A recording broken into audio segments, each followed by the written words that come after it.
मैंने पढ़ा, आपने श्रवण का नाम तो सुना ही होगा। श्रवण का नाम तो जानते हैं ना। आप श्रवण को तो जानते हैं, पर आप शायद श्रवण के माता पिता को नहीं जानते। आज हम आपको बताएंगे कि श्रवण के माता पिता कौन थे। श्रवण के माता पिता अयोध्यावासी थे। श्रवण के जो पिता थे ये एक साहूकार थे, सेठ। ब्याज से पैसे देते थे। किराने की दुकान थी। इनके घर पर एक महिला झाड़ू पोंछा करने आती थी। झाड़ू पोंछा, बर्तन। घटना अयोध्या की है।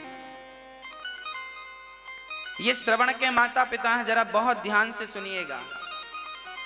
एक सेठ जी थे। सेठ जी के यहाँ एक स्त्री आती थी झाड़ू पोंछा करने।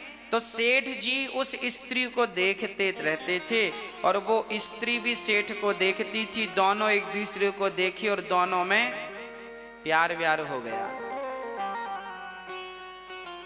और दोनों जन रहने लगे साथ में। तो जो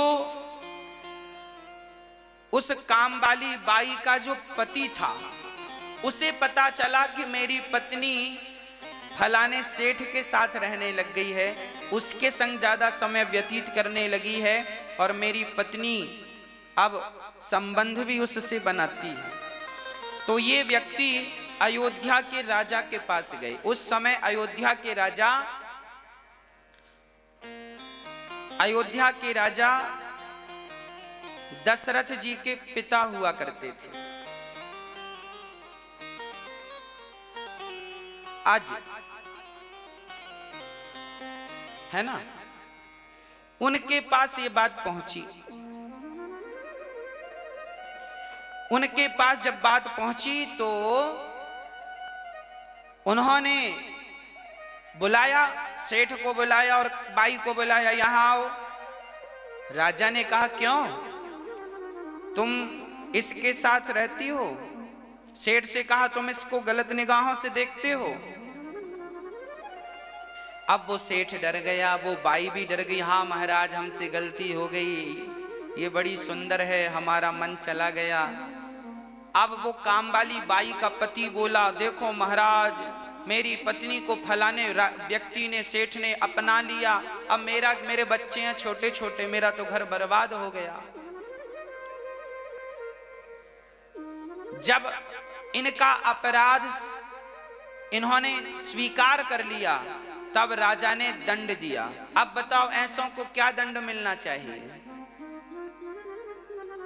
तब राजा ने आज्ञा दी कि इन दोनों ने ये गलती इसलिए की है क्योंकि इन दोनों ने एक दूसरे को देखा है, इसलिए दोनों की आंख फोड़ दी जाए, यही इनका दंड है। तो राजा ने उस बाई की और उस सेठ की आंख फोड़वा दी। ये तो न्याय हो गया। क्या हो गया? ये न्याय। और उसके काम वाली के पति ने कहा अब मैं इस महिला को, इस स्त्री को पत्नी के रूप में स्वीकार नहीं करूंगा। वो तो चला गया। अब राजा ने विचार किया कि यदि ये दोनों हमारे राज्य में रहेंगे तो इनको देखकर कल किसी और की निगाहें ना बिगड़ जाए। इसलिए राजा ने उन दोनों अंधा अंधी को अपने राज्य से निकालकर बहुत दूर भिजवा दिया, जंगल में। जाओ, दोबारा राज्य की सीमा में दिखाई मत पड़ना, नहीं तो मृत्यु दंड देंगे। तुम जैसों का दर्शन कोई करेगा तो कहीं उसकी बुद्धि भ्रष्ट ना हो जाए। देखिए न्याय क्या था। कहीं एक आदमी के कारण पूरा समाज ना बिगड़ जाए, इसलिए दंड क्या था पहले के जमाने में, क्या न्याय था। राजा ने वहां से विदा कर दिया। अब वो दोनों जंगल में रहने लगे, एक कुटिया बनाकर सरयू नदी के तट पर। चूंकि सरयू घाघरा के नाम से जानी जाती है। पहले तो जंगल में से वो नदी बह रही थी, वहां रहने लगे। अब सेठ और ये बाई दोनों का मन शुद्ध हो गया। इन्हें बड़ा पश्चाताप हुआ कि राम राम, हमने कितना बड़ा अपराध किया।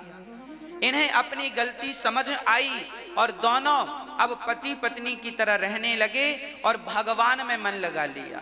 और जब भगवान में मन लगाया, निष्काम भाव से जब भगवान की भक्ति की, तो भगवान की भक्ति के बल पर भगवान ने इनके अपराध को माफ कर दिया। और इनके द्वारा, वो सेठ के द्वारा, वो बाई गर्भवती हो गई और उसके गर्भ से एक बालक पैदा हुआ, जिसको आप और हम श्रवण कहते हैं। श्रवण कहते हैं।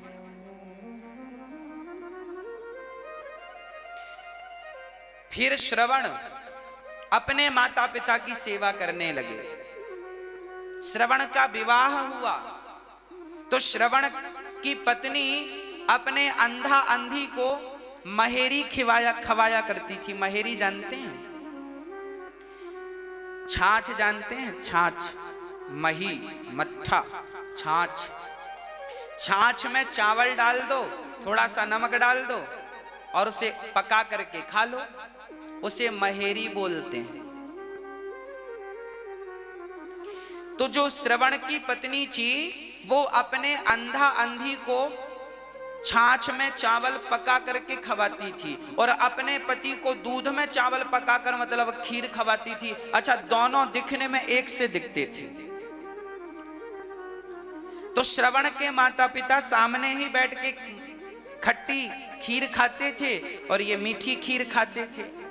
एक दिन श्रवण के माता पिताजी की थाली की जो खट्टी वाली खीर थी, महेरी, वो ज्यादा गर्म थी। तो श्रवण ने पिता की थाली स्वयं ले ली और अपनी थाली पिता को दे दी। तो अब जब पिता ने खीर खाई तो पिता ने कहा, बेटा श्रवण, आज घर में कोई उत्सव है क्या? बोले, पिताजी उत्सव तो नहीं है। क्यों? बोले, आज घर में खीर क्यों बनी है?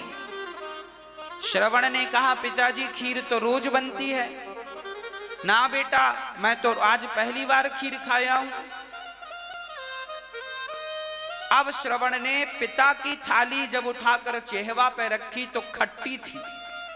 दिखने में सेम थी एक सी, पर स्वाद में अंतर, एक खट्टी एक मीठी। तब श्रवण अपनी पत्नी के पास गया तो उसने एक ऐसा घड़ा, ऐसा बर्तन बनवाया था कि जिसका मुंह तो एक था पर पेट दो थे। एक तरफ वो मही छाछ पकाती थी चावल के संग और एक तरफ दूध पकाती थी चावल के संग, शक्कर मिश्री डालकर। एक ही बर्तन में दो आइटम बनाती थी। देखो कितनी बुद्धिजीवी थी। उससे लगा, अंधा अंधियों पर, सास ससुर पर कौन दूध का खर्चा करे, इन्हें तो छाछी खवाओ।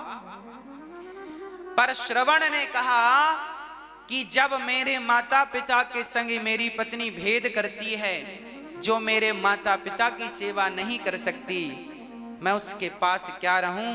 अपनी पत्नी को कहा कि तेरे भीतर इतना कपट है, ऐसे कपटी स्त्री के संग रहकर मेरा भला नहीं होगा। अब मैं किसी के भरोसे माँ बाप की सेवा नहीं करूंगा, अब मैं स्वयं अपने माँ बाप की सेवा करूंगा।